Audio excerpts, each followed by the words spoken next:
रसिका हो नमस्कार.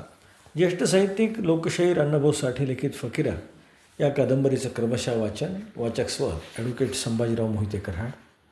फकीरा भाग 3. सूर्य पश्चिमेला मंद गतीनं निघाला होता आणि राणूजी पूर्वेला निघाला होता.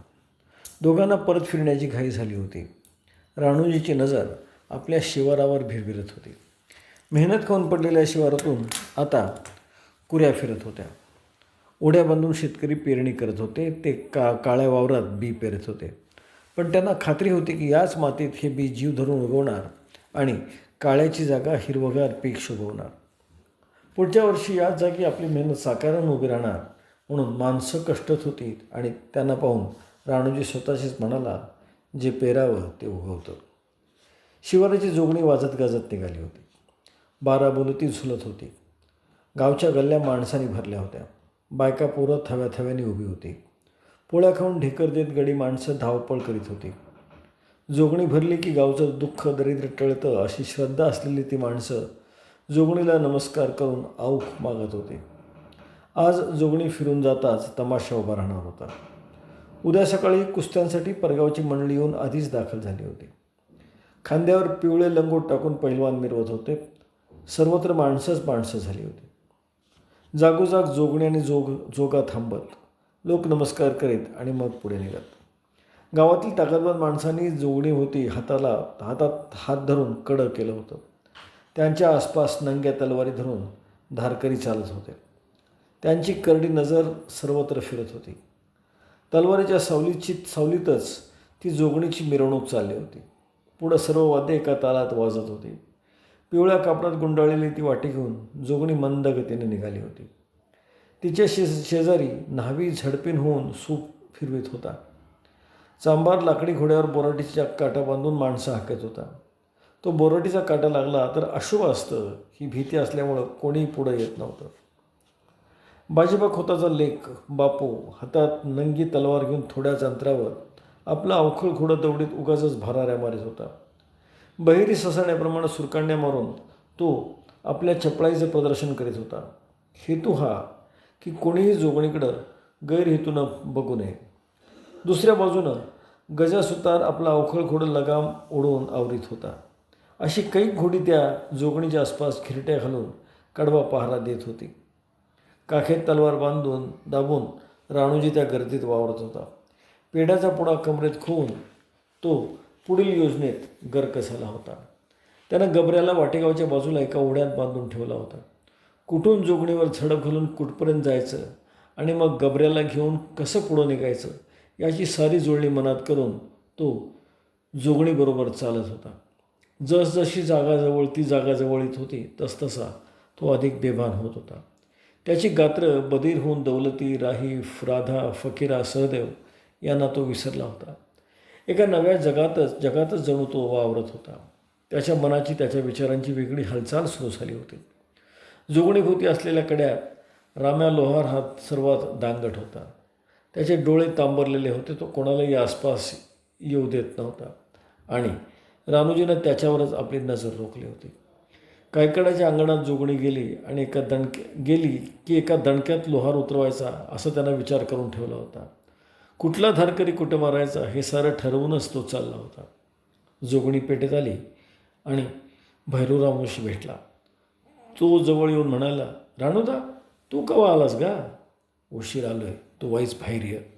राणूजीनं त्याला जवळजवळ उडीत गर्दीतून बाहेर नेलं. राणूदा, काय भानगड? तू आत्ताच्या आत्ता गावाकडे जा आणि काय करू? शंकरराव पाटील आणि पंत हेसने सांग. काय सांगू? की राणूजी जोगणी घेऊन निघाला, अडवया. म्हणजे काय नाही. भैरू, तू पळ. हत्यारबंद माणसं आडवी आली पाहिजेत. मी निघालोच बघ. पण तू एकटा कसा लढणार? बघ कसा लढतो ते. मग मी बी थांबतो. तू जोगणी घेऊन निघ, मी वाट रोखून धरतो. पिस्सूला पुढे येऊ देत नाही. नग भैरू, ही थटून लढण्याची वेळ नव्ह. तू जा, पळ. रामोशी निरुत्तर झाला. त्यानं आडाला जाऊन पंजी आखडली आणि तो धावतच निघाला, घुमेनं निघाला. राणूजी जोगणी घेऊन निघायच्या आत गावात कसं पोसायचं याचा विचार तो करीत निघाला. एक क्षण त्याला युगासारखा वाटू लागला. एका चिंचोळ्या बोळात शिरून जोगणी कैकाड्याच्या अंगणात आली. उथळ जागा, पुढं गाडं वाट, पलीकडं ओढा. तिथंच गबऱ्या राणूजीची वाट पाहतो पाहता. त्या मैदानात येताच गर्दी पांगली, पहारा सैल झाला. जो तो लघवी करायला पांदीकडं व वावरात पळत गेला. कुणी चंची सोडली, कुणी चुन्याच्या डब्यात बोट घालून तंबाखू चोळू लागले, कुणाच्या तोंडात विडी पेटली. आणि राणूजीनं भरकन शेप घेऊन एका वारात राम्या लोहार आडवा केला. दुसऱ्याच क्षणात ती जोगणीची वाटे हिसकली. तोच एक तलवार त्याच्यावर आली. क्षणात ती खाली पडली. लगेच दुसरी तळपली.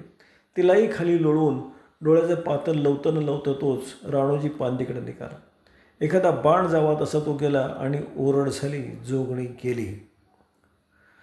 जोगणीचे धारकरी पुढे झाले तेव्हा गर्रकन फिरून राणूजी ओरडला, मोहरे याल तर मोडकं मारेन. एकच हल्लकल्लोळ उडाला. जिकडे तिकडे माणसे सैरावैरा धावत सुटली. सर्वत्र एकच ओरड घुमली, जोगणी गेली, जोगणी गेली. अंगावर येईल त्याच्या अंगावर जाऊन, कुणाला चालवून, कुणाला लोळवून, कुणाला हुलकावून देऊन, तर कुणाचा वार चुकवून राणूजी 2 पुरुष पुढं पांदीत पडला आणि गबऱ्याच्या दिशेनं धावला. आता त्याला अधिकच चेव आला. जोगणी गेली असं ओरडत पळणाऱ्या माणसांनी पळत पळत दंगल माजवली. त्या दंगलीत शिगावकरांची घोडी बावचळून गेली. पळणाऱ्या जोगणी घेऊन कोण पळतं हे कोणाच्या लक्षात येईना. त्यात बापू खोताचं घोडं एका दिडक्या गल्लीत अडकून पडलं. पुढे येणारे लोक त्याला वाट देईनात. तेव्हा खोत चिडला. त्यानं तलवार चालवून लोकांना परत फिरवून स्वतःची वाट करून घेतली आणि घोडं पुढं केलं. बापू खोतानं माणसं जखमी केल्यामुळं अधिकच दंगल वाढली. पण त्याची मुळीच पर्वा न करता खोत कडेच्या पटांगणात आला आणि म्हणाला, कुणी नेली जोगणी. परंतु पळती माणसं बोलली नाहीत. गजासुतार आला. आणखी काही घोडी आली. त्यांना ओढ्यातून गबऱ्यावर बसून दरडीनं वर आलेला राणूजी दिसला आणि शिगावच्या 6 घोड्यांना टाचा मारल्या गेल्या. धरा, मारा, जाऊ देऊ नका. पुन्हा दंगल वाढली. गाडेवाटेनं 6 मैलाची दौड मारण्याऐवजी माळानं सरळ 4 मैल आपले शिव गाठावी असा विचार करून राणूजीनं आपलं घोडं माळाला लावलं. सपाट माळावर येऊन त्यानं पाठीमागची ओरड वळून पाहिली. एकदम पुढं झेपावून गबऱ्याचा लगाम काढून फेकून हातातली वाटी कमरेत खेचून त्यानं तलवार सरळ धरली. गबऱ्याच्या कानाजवळ तोंड नेऊन ओरडला, गबऱ्या, मला घेऊन चल लवकर. मला टाकून जाऊ नका. आपली शिवगाठ चाल. बेलगाम गबऱ्या भन्नाट निघाला. त्याच्या पायात विद्युत गती संचारली. टापांचा खडखडाट करीत गबऱ्या निघाला. वाऱ्यावर आरूढ व्हावं तसं ते घोडं निघालं. त्याचा देह गतिमान झाला. टाच मारण्याची गरज निकामी झाली. गती या शब्दाचा अर्थ दुबळा झाला. गबऱ्या आपली शीव जवळ करू लागला. उलट येणारं वारं कापीत गबऱ्या धावत होता आणि निवडुंगात निपजलेलं धैर्य हातात फरडी तलवार घेऊन लगामाशिवाय त्याच्यावर बसून धुंद झालं होतं. त्याची विजयाकडे दौड निघाली होती. मागून खोत धावत होता. तलवार उंचावून गरजत होता. टाचा मारीत होता. त्याचं घोडं ताशावर टिपरू पडावं तसं टाकीत पिछा करीत होतं. गजामाळ्याचं घोडं त्याच घुमत होतं. ती सारी घोडी कानाला कान लावून झेप घेत होती. पाठीमागच्या टापा राणूजीच्या कानात वाजू लागल्या आणि गबऱ्याचे भेगरे झाले. शिगावची हद्द संपली. वाटेगावची हद्द लागली आणि बापू खोत अधिकच भडकून पुढं निघाला. त्याला पाहून राणूजीनं विचार केला, ह्यांना वाटी परत नेऊ नये. तो कमरेची वाटी काढून चावून खाऊ लागला, गिळू लागला. गबऱ्या दमण्याऐवजी अधिकच दौडत होता. त्याच्या नाकातून करण्यासारखा आवाज येऊ लागला. इतक्या वेगानं तो पूर्वी कधीच धावला नव्हता. राणूजी जोगणी घेऊन निघाला ही खबर भैरूनं गावात पोचवली आणि गावात एकच गडबड उडाली. हा म्हणता साऱ्या गावात बातमी खेळली. सारा गाव शिगावच्या गाडीमार्गानं धावत निघाला. हात्याऱ्यानं वाट गच्च भरली. ती बातमी जेव्हा मागवण्यात आली तेव्हा दौलतीत सरकला. राहीबाई भांबवली. राधा धावत दारात आली ती आणि थांबली. फकीरा चिंचेवर चढून आपला झुंजार बाप शोधू लागला.